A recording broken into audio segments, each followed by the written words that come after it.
Welcome to the show, Tania Taylor. So you're a hypnotherapist. Oh, can't even speak straight. Tania Taylor, hypnotherapist. Welcome to the show. Thank you. So, what kind of hypnotherapy do you specialise in, or what kind of clients do you specialise in, rather? I think the first one was a really important question as well, because there are different types of hypnotherapy. And the specific type I use is called SolutionFocused Therapy, which varies from things like stage hypnotism, regression, and focusing on the past. It's very much focusing on your goals, where you want to be in the future, and supporting you to get there. Mainly the type of clients I see are people who are struggling with anxiety, which is why I thought it would be useful to talk specifically around social anxiety today, because that's quite a common theme between all of my clients, even though they might come for a huge variety of reasons.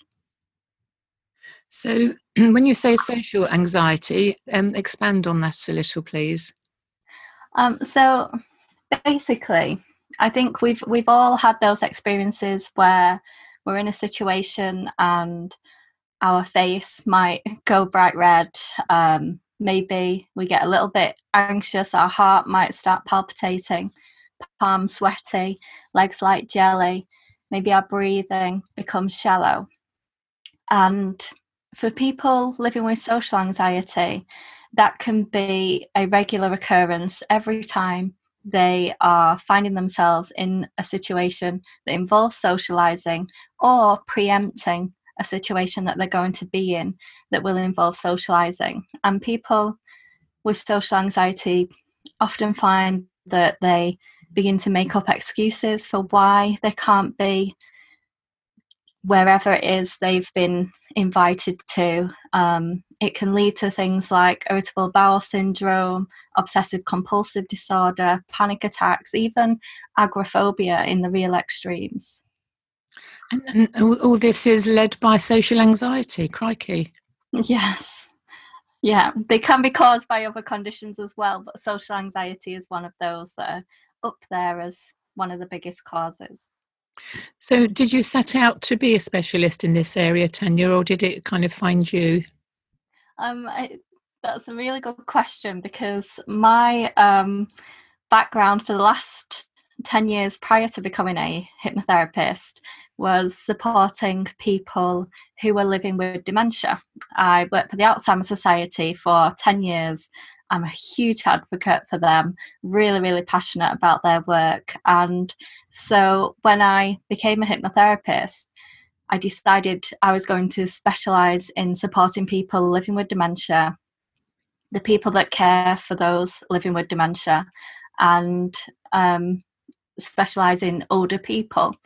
However, as time progressed, I actually found that, like right now, my youngest client is 16, my eldest client is 86. So I think the doors flew wide open.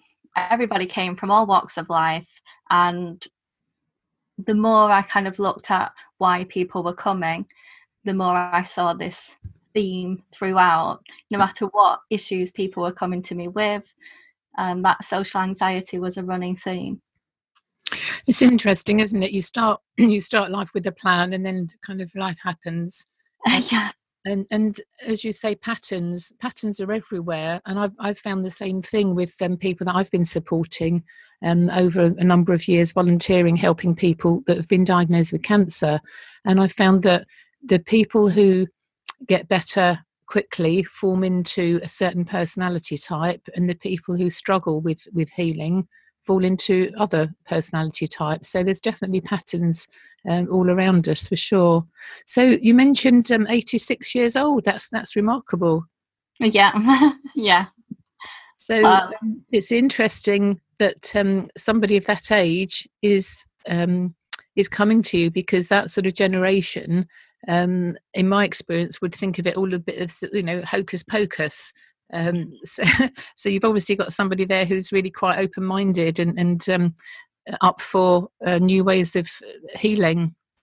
I think hypnotherapy has a bit of a stigma to it because of stage hypnotism. And one of the things I do in my kind of marketing, I suppose, is to really support people to understand the science and the research evidence behind what we do, and the fact that actually it's not all woo-woo like stage hypnotists would have us believe sometimes.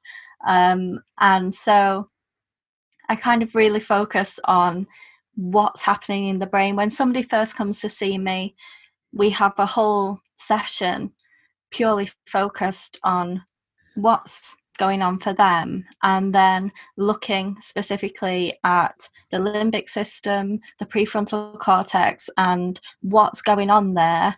That means that sometimes we end up using behaviors that we find unhelpful, and intellectually we know we don't want to use them, and yet we continue to use them anyway. So you mentioned the limbic system and the prefrontal cortex. For the listeners, can you explain a bit more about that, please, Tania? Of course. So our limbic system kind of controls that fight-flight response. So when we find ourselves in a position that the limbic system identifies as dangerous, then there are specific parts to it. I won't go into too much detail because I don't want to put everybody to sleep. That's my day job.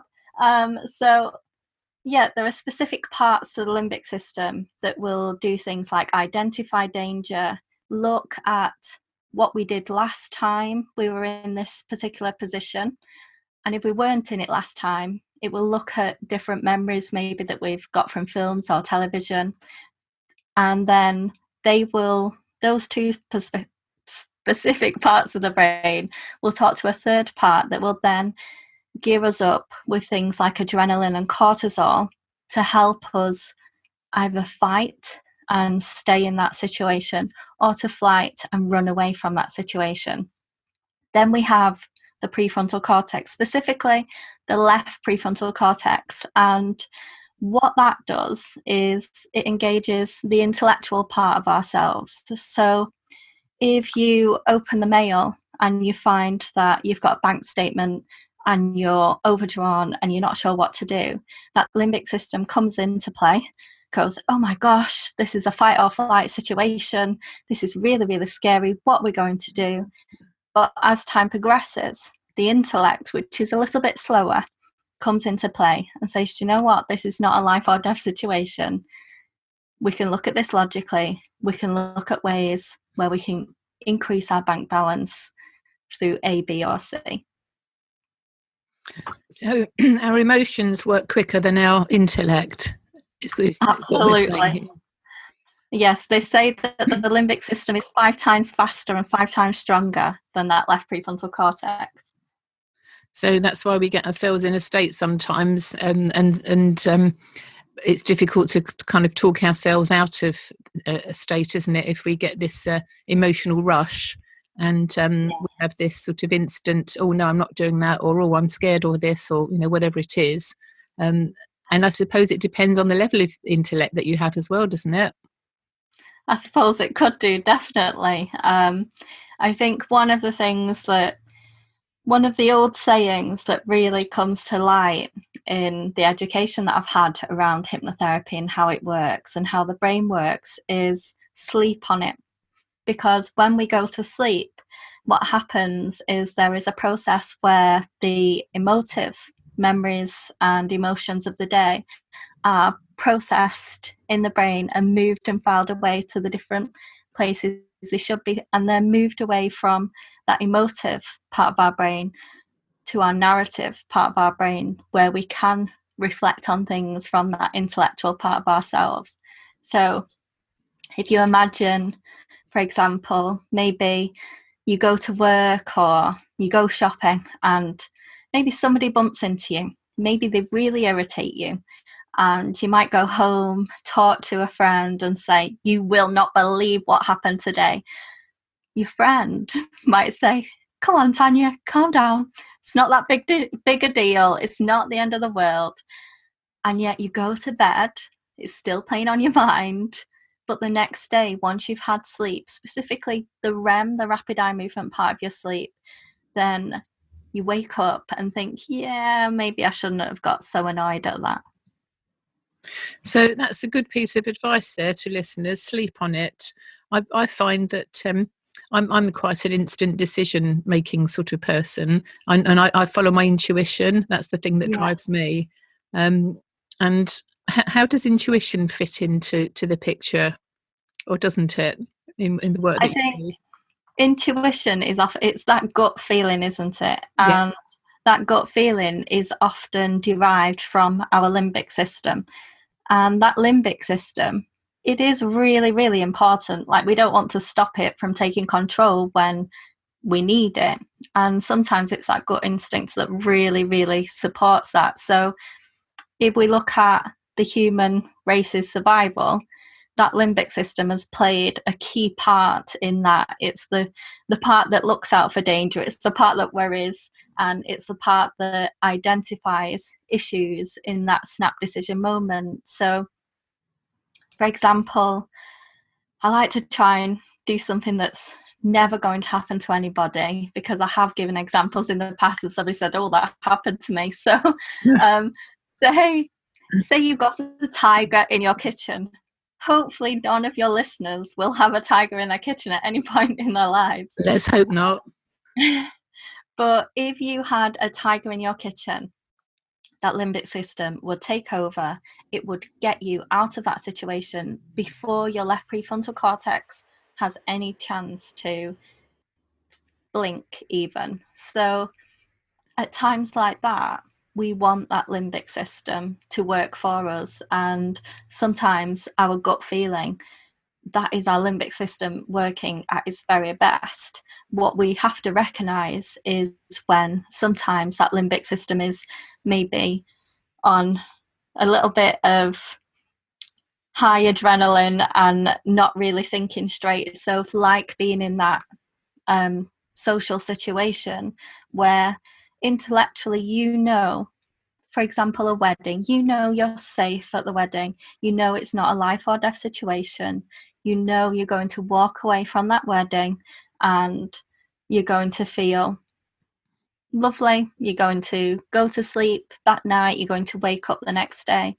and yet that limbic system is on overdrive going, oh gosh, what can I say? Who's going to be looking at me? Will people think I'm boring? Is what I'm wearing okay? Do I look all right?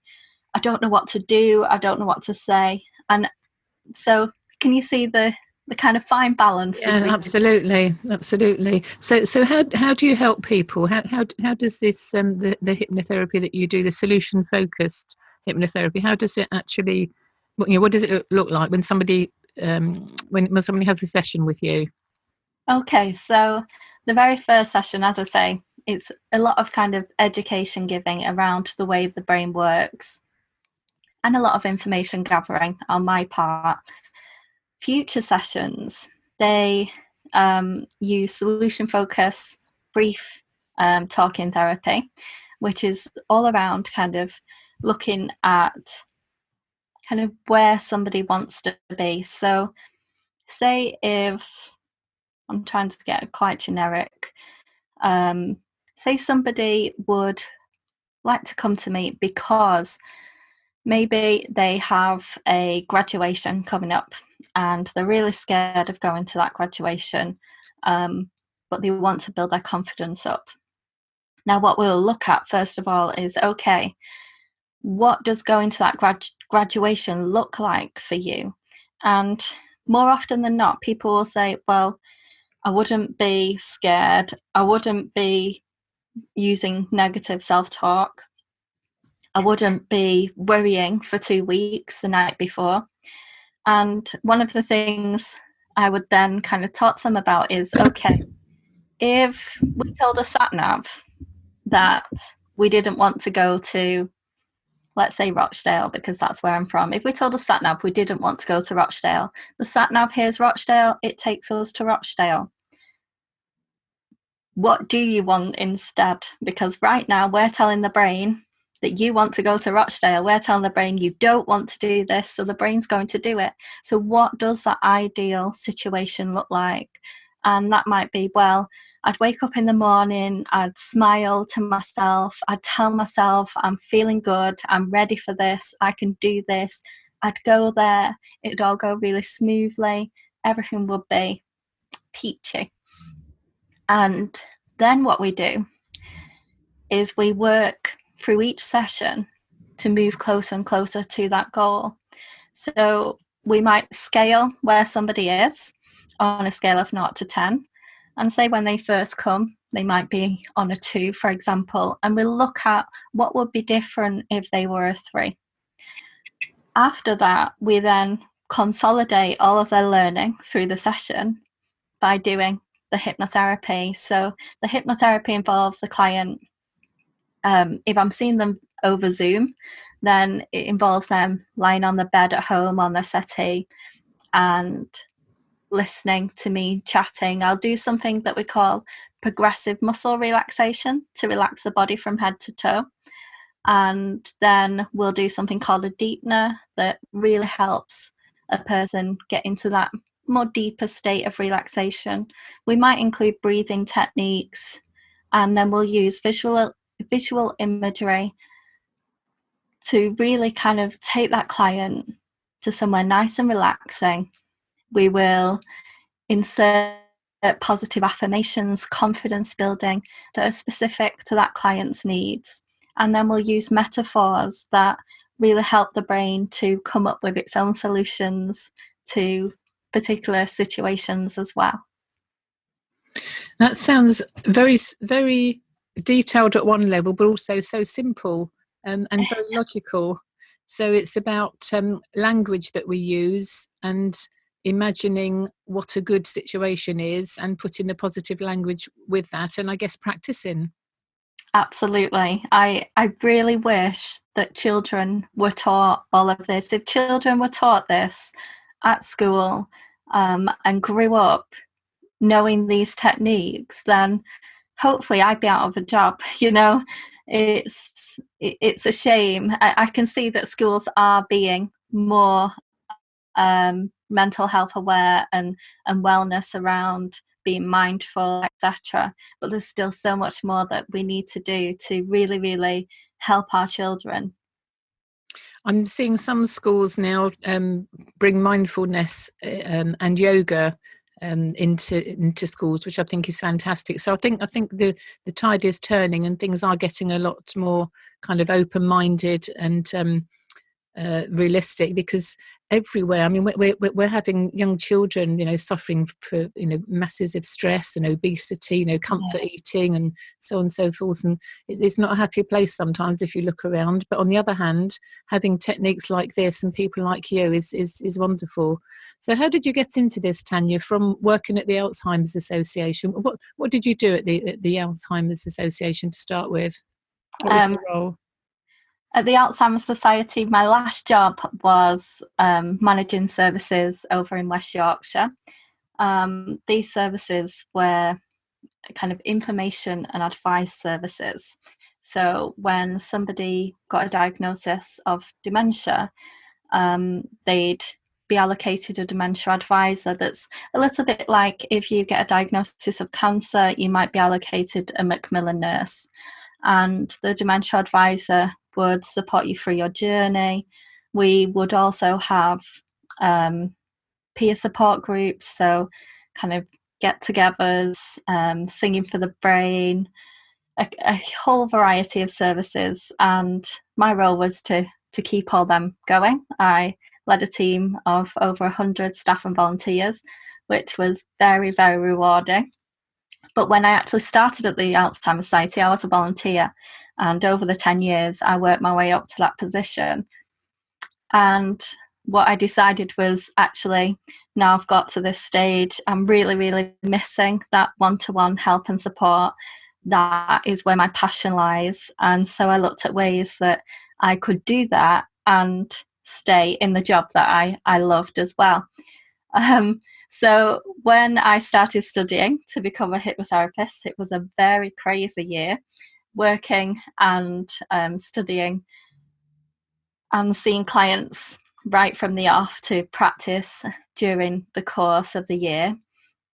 And I had no intention of leaving my job at the Alzheimer's Society, but then the month I qualified, I had a huge waiting list and I really, really enjoyed what I was doing. So I decided to hand my notice in, which was a huge, scary step, but one of the best decisions ever. And I still interact a lot with the Alzheimer's Society and support their work as well. So I have the best of both worlds. Fantastic. How long ago was that, Kate, Tanya, that you took the plunge of being self-employed? That was January 2018 when I went full-time on my own. Marvellous. Well, it's a great story, and it sounds as though you're doing a great job. Fantastic. Thank you for joining us this afternoon. There's a couple of songs that you've chosen: Train by Soul Sister and Lion King, I Just Can't Wait to Be King. Why did you choose those? Because there was a time in my life where I was being bullied at work. I was very depressed, and I was really, really struggling. And I knew many, many years earlier I'd had postnatal depression, and I knew I didn't want to go back to that. And so I looked at ways to help myself. And these two songs I would listen to first thing in the morning before getting out of bed. I would sing at the top of my voice and then start the day as I'm meant to go on. And they are songs that just make me feel good. And I think it's so important to have some kind of anchor, be aware in your life of something that does make you feel good. And if ever you are feeling a little bit low, instead of letting that low mood kind of grow bigger and bigger, identifying those things that help you and using them there and then. And these were my two little tools that got me through those hard times. And also with two young children, they loved dancing around to them as well. Brilliant. I've got a lovely picture in my head now of you dancing with your children. Fantastic. We'll play those songs for you shortly. Excuse me, before my voice gives out. Tell us how people can get hold of you, Tanya. So people can go to my Facebook page, which is Tania Taylor Hypnotherapy and Psychotherapy. I also have a free Facebook group where every Sunday evening, apart from bank holidays, I do hypnotherapy at 8:30 GMT, +1 if it's summertime. And you get to sit in the comfort of your own home and have some beautiful, deep relaxation hypnotherapy every week. I keep the videos in the group as well. So if 8:30 on a Sunday isn't great, just search for Calm Your Mind and that will come up on Facebook. You can also contact me via my website, which is www.Tania, which is spelled TANIA Taylor TAYLOR.co.uk, or you can give me a call on 07442 169033. You're doing a fabulous job, Tanya. Keep it up. And here's your records. Thank you for joining us this afternoon. Thank you so much.